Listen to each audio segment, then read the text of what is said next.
All right, thank you. So I'm the last one holding you between the pub, so I'll try to be fast and not hold you here. But before, quick raise of hands, who's new to Temporal? Okay. Who's say that they're black belt in Temporal? A few hands. Okay, cool. So let's start. So about Vinted, in case you're from Europe, you probably heard about us. We allow you to sell your used jeans, sneakers, and whatever in a very sustainable and friendly way. So we take care of the payments, we take care of the shipping labels. If you're from above the pond, so you haven't probably heard about us, but we're not about here. We're going to talk about Temporal. So before, let's see how we actually started our journey. And to understand that, we need to understand the complexity of payments at Vinted. So if you think about payments in general, so you just swipe the card or you pin the card and you actually get the money from the user's banks on the other day probably, and you just do a bulk payout. And that's it. Of course, you have refunds. But it's kind of not that complex, usually. In Vinted, we actually have multiple sources of payments methods. We are in the money flow because we actually don't release the money to the seller until the buyer is happy with its purchase. So we actually provide payment from A to Z, and you can pay with your card, you can pay with your wallet or other alternative methods. So a single purchase can involve multiple payment methods, which we might want to refund. We might want to refund part of it, and eventually once the transaction succeeds, the buyer gets their product which doesn't have any holes, or if you bought a blue t-shirt, it's actually blue, not pink. We actually release the money to the seller. So we actually try to build this buyer protection and build trust with our members with offering payments. So in an ideal world, everything would be perfect, all right? The network is stable. Your vendors are doing great. You have not deployed a single line of bad code, and we don't need Temporal. But sadly, the world is not ideal.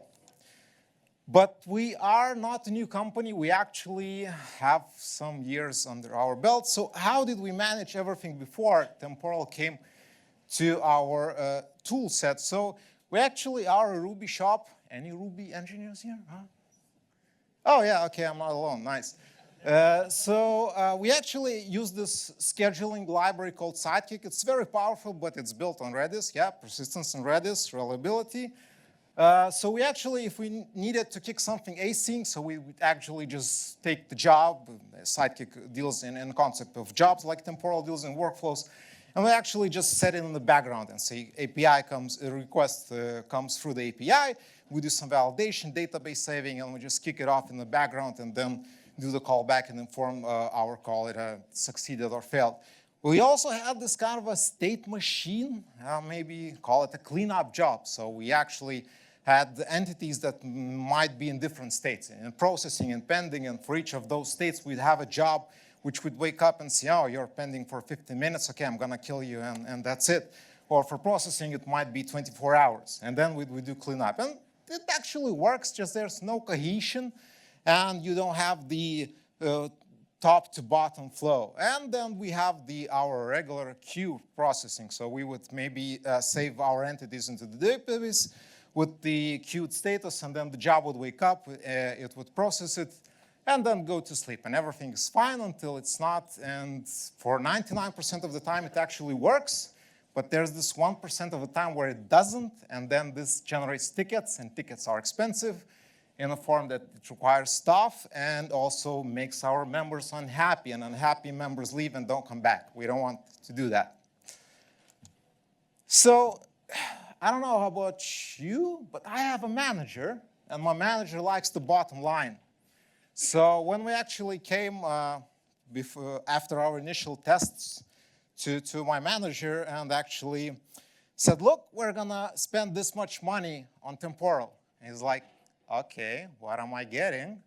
And I actually showed the slide. So it's an actual slide from a code. So the business flow is pretty simple.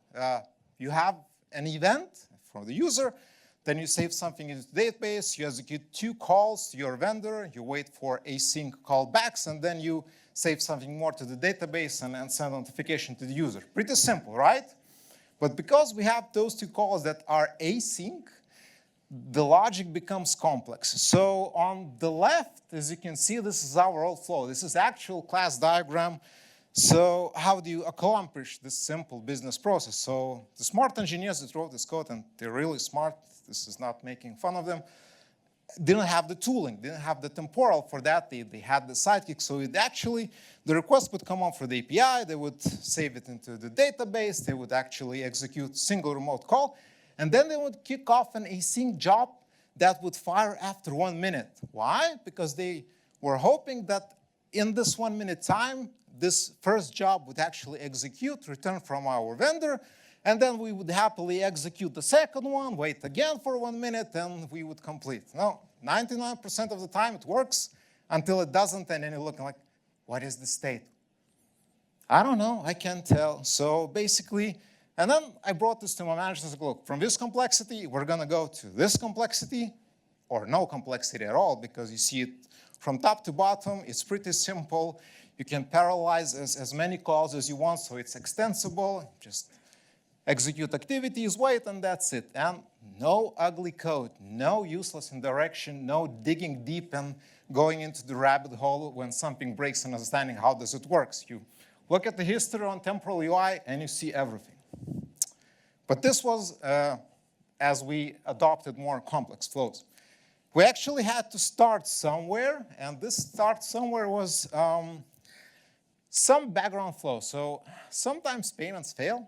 I don't know how about you. I also experienced that payments fail, and then we need to do some cleaning up in validation. We also need to do some refunds. If, for example, payment was done with multiple sources, then we need to refund some of them if one of them succeeded and failed. And we chose this flow because it's a background flow. Because it doesn't, if we do things wrong, it should not influence the user. So we actually took this flow and rewrote it in Temporal. We instantly made it parallel, so that's another benefit. It works faster. And we scaled gradually. We also had like a natural feature switch built in because this flow might be executed in one or the other provider, the vendor that we use. So we chose the vendor, the path that we used the vendor, which had problems with their API. It was unstable. So we just chose and said, look, let's see how they perform and compare together. And usually it was a success, I would say. Just we had a couple of issues, like we didn't have a clear end goal. So what's our definition of success? Do we adopt Temporal or don't? It also was a single-person initiative, so the knowledge stayed a bit locked, and that person left our company, so knowledge went away.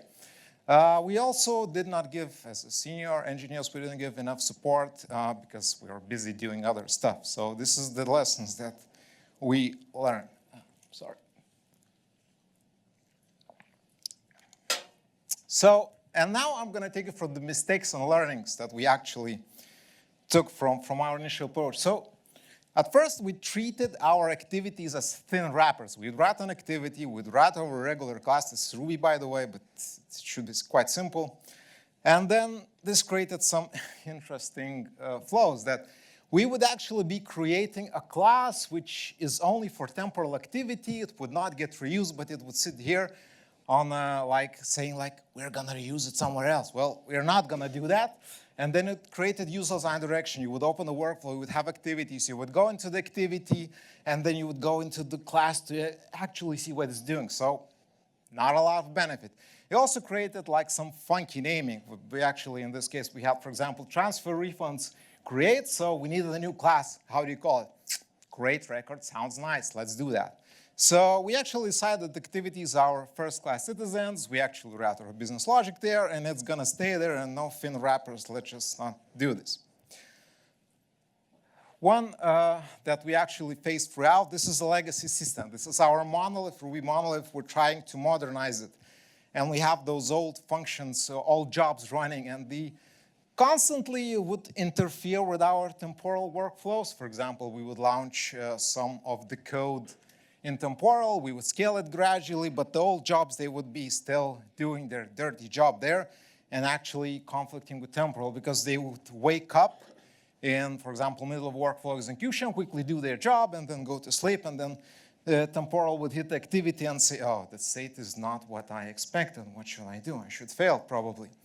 What we actually did was not a nice solution, but a simple one. We had distributed locking with Redis, so we basically, if we would choose to process the flow through temporal, we would lock this entity and just unlock it at the end of the workflow, and the old jobs also were added with the locking, checking if it's locked, yeah, I'm not gonna process. It worked pretty fine. Too many retry policies. Each activity had its own retry policy. I'm not kidding, this was like that. And they were like, same, but different. Like, why is it 2? Why is it 3? Oh, 60, maybe I put 180 there. Why? And people were looking later and trying to figure out, like, was there a logic reason? Or this was just on Friday, so I felt like 180 is better than 60 this time. So we decided that we're going to use these 2 retry policies, the default one, which we defined, and then extended back off. You're free to add more, but basically know your limits, okay? Workflows are regular code. If you show a workflow to your engineer which is not familiar with durable execution, with non-deterministic errors, and with history and with replays, he would simply port the code as he sees. So for example, in this code, the old code, and then just port it into the temporal. So you have workflow, you have activity, but looks the same, right? And what this meant that we were suddenly pushing large entities over the wire. We were serializing it, if they would serialize at all. We were putting it in the history, and then we might be sending huge CSV files. I'm like, yeah, not cool. And my favorite one, the last one, if you don't know Ruby, if you don't put return statement, you don't need to do that. Last line always returns. So if your upload activity returns an SSH agent, it would be serialized and stored in a temporal history. Not a fun thing to do. So teach. Again, learning sessions, educate, and have clear written guidelines. We actually have guidelines written. This is bad, this is good. This is bad, this is good. Please don't do this, this is awesome. And people just go and see their code snippets, and they actually do pretty well. But the first thing they might try without reading that, and they tried, is not that great.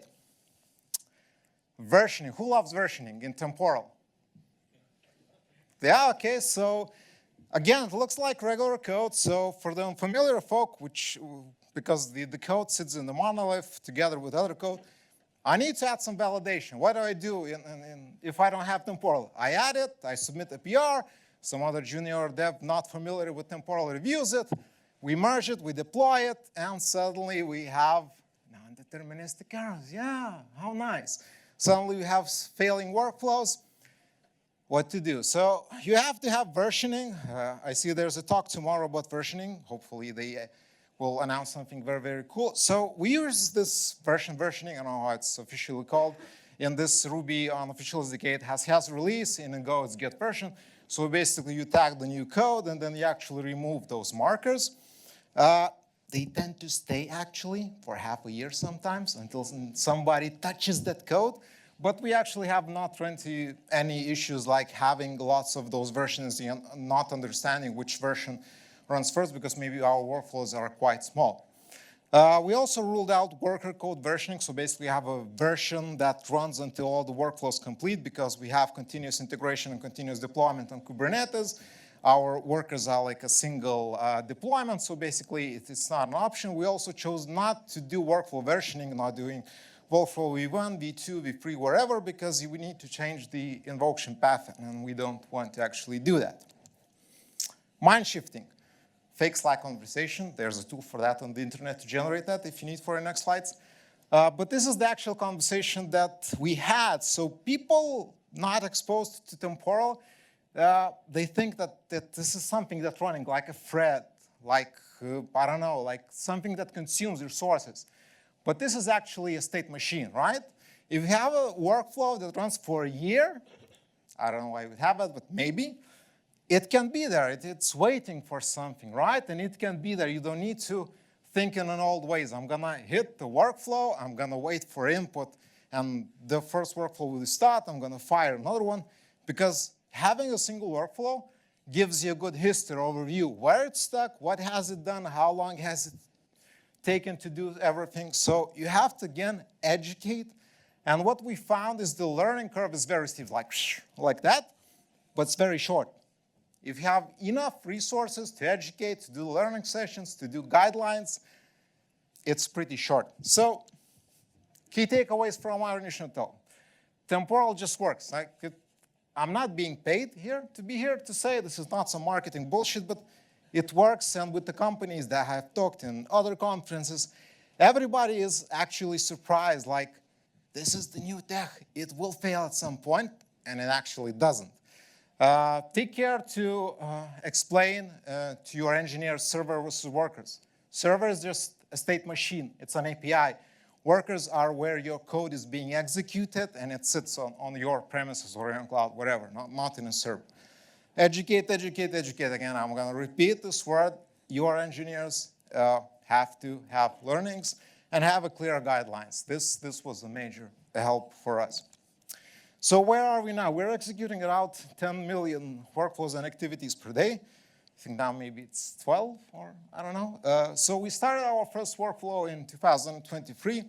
We had our single workflow. It was quite dormant for a long time until we actually decided to kick everything off.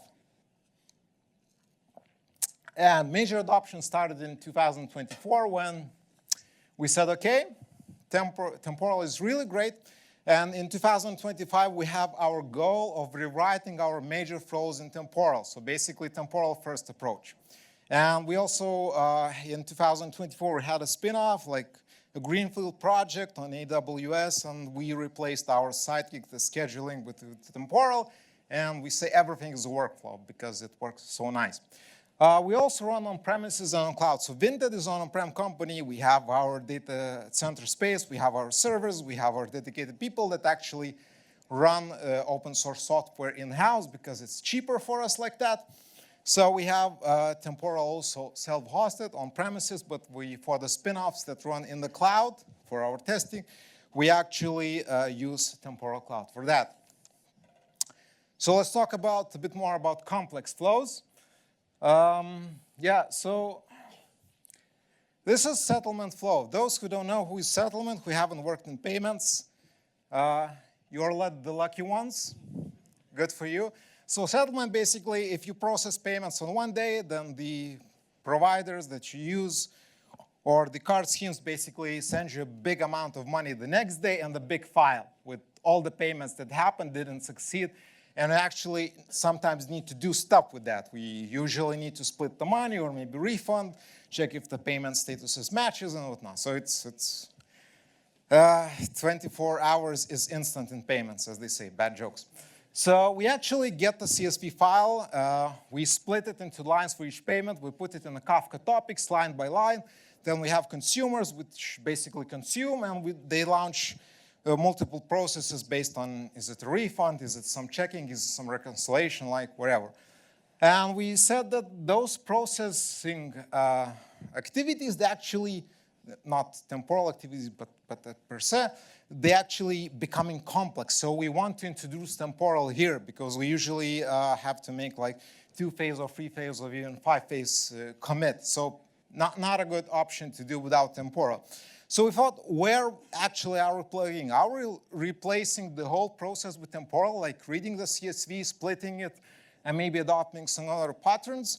Or are we just plugging into the part that actually hurts us, where we need resilience, because this is modernizing, we're not nuking our monolith. So we said, okay, it doesn't make sense for us, at least at this stage, to write the CSV processing, because it just splits the CSV and writes it into the Kafka. So we actually replaced temporal just at the lower part of processing, and we could switch back and forth. One day we could test the old one, the other day we could test the new one, and it works quite well until it doesn't. Why? Because you have a bit of a faster execution with temporal. So yeah, it's a lot of sunshine here, so you won't see the bottom slides, but nevertheless, basically, the Kafka topics and partitions, we actually love Kafka, were our native limiters. So for example, if you have a topic with 4 partitions and you have 4 consumers, so which each of them take to process a single message in 250 milliseconds, you would have 16 requests per second at most. Yeah, natural throttling, perfect. So you then replace the processing to a call to a temporal server to start the workflow. And let's say this call takes 10 milliseconds. So now suddenly you have 400 requests per second going on. So temporal server will hold it without an issue. Yeah, not a problem. The problem is if you have lots of workers, because you are on-prem, it doesn't cost like on cloud. Yeah, you have lots of stuff. Suddenly, you start hitting your vendor APIs with 400 requests per second instead of 16 requests per second. Some vendors might not like that, and then it's your problem because they break and your flows break. It's not their problem. So be mindful of actually how you execute. So we actually needed to throttle some of our requests. And going to the throttling, so how do you actually execute that? So in the previous talk, Airwallex talked that they have this API throttler when the vendor returns like the limits. What if your vendor says, the limit is 1,000 per second, but actually we will break at 25? Not great, not great. So we need to actually limit how we execute the settlement workflow. So, and there's not a single workflow. We have a parent workflow, it has activities, then child workflow, then it will kick another workflow, so basically a chain. So the simplest option, because we want to replace this Kafka reading message, would be just to put it on a dedicated task queue with a limit from the start. But then we would get into the funky situations where we would actually be throttling activities that we don't want to throttle, and the activity that needs to be throttled would be throttled too much, because if you say like 100 parallel requests, actually 100 of that single activity, but not all others. So they actually combine, it would delay, and lots of strange things would happen. So we actually decided we're gonna throttle with task queues only this single activity. It was a bit difficult to implement because you need to resolve how you want to throttle, but it, yeah, kind of works quite nice. Usually, again. So there's this thing called task queue activities per second, where basically a temporal server controlled variable, which basically says no more parallel executions than that. At most, usually, right? So if you have a continuous flow executing, then there's no issue, right? Because eventually it will sort itself out. But let's say you sit idle, then the report comes in and you start executing lots of requests, and you're going to get bursts. So this is with the unofficial Ruby SDK with Go, it's quite similar.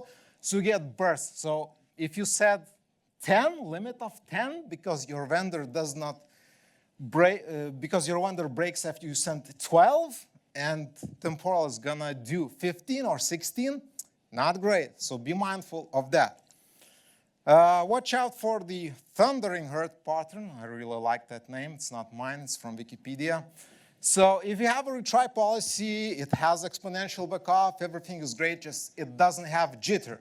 So for example, you launch lots of workflows, and they all failed because you killed off your vendor API. And you have a retry policy of 30 seconds. So another attempt would be after 30 seconds. And the all activities will wake up at the same time. So you launched 1,000 per second, something like that, activities. They all killed off your vendor, maybe 10 or 20 went through, and then the whole bunch will wake up and say, yeah, I'm gonna do it again. So be mindful, maybe you need jitter for that. Again, if you have like flow like that, which don't have initial bursts, so maybe it's not an issue. And know your metrics. Now, yeah, obvious. Really obvious until it's not. So we actually did a bug in our system, and we scheduled around 350,000 workflows in a minute or so, in a couple of minutes maybe. And it actually overloaded our system. And we looked at the wrong metrics. We looked at, as usual for the web apps, we looked at the CPU, at memory, and it was stable.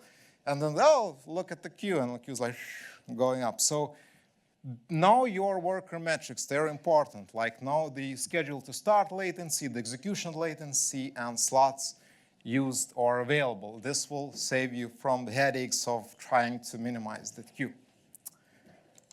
That's it for me. We can hit the pub, I guess.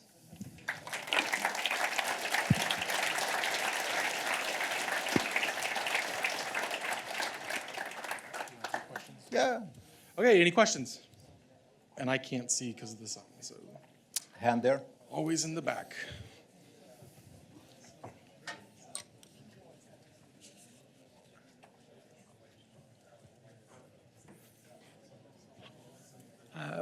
Thank you for the talk.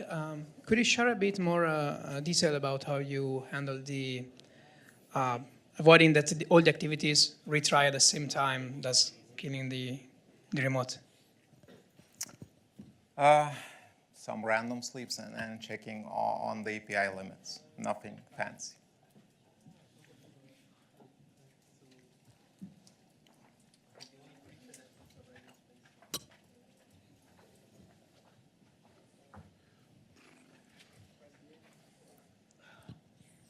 So just a clarifying question. So there's one slide where two people were debating start a new workflow or send a signal to a long-running workflow. In your opinion, is there a generally correct answer? Or if there isn't, is there maybe a generally correct answer for your organization?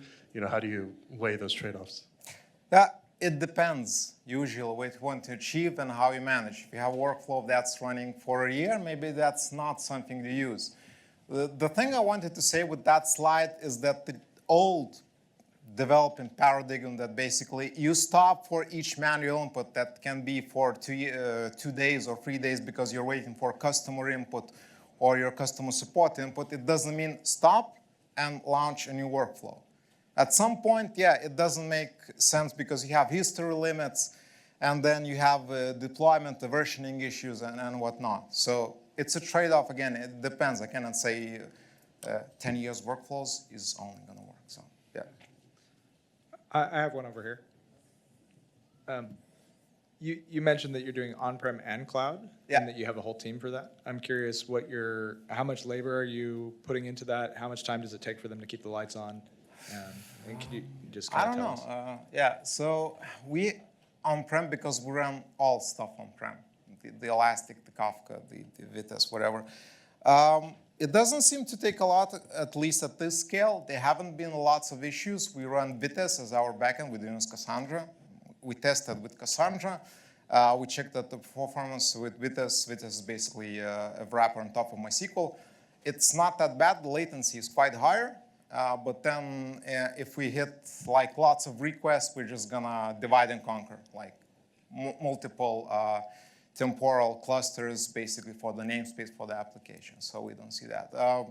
My S3 guys and girls could actually talk more about that, I guess, because we have dedicated teams managing that. So, but when you say on-prem, it means you buy the servers, the yeah, physical servers? yeah, Whoa, hardcore. yeah, cheap. You and AWS are the only ones that buy servers. No, there are other companies. And several banks. Oh, yeah, you know. Anyone else? Okay, well, let's give another round of applause. Thanks.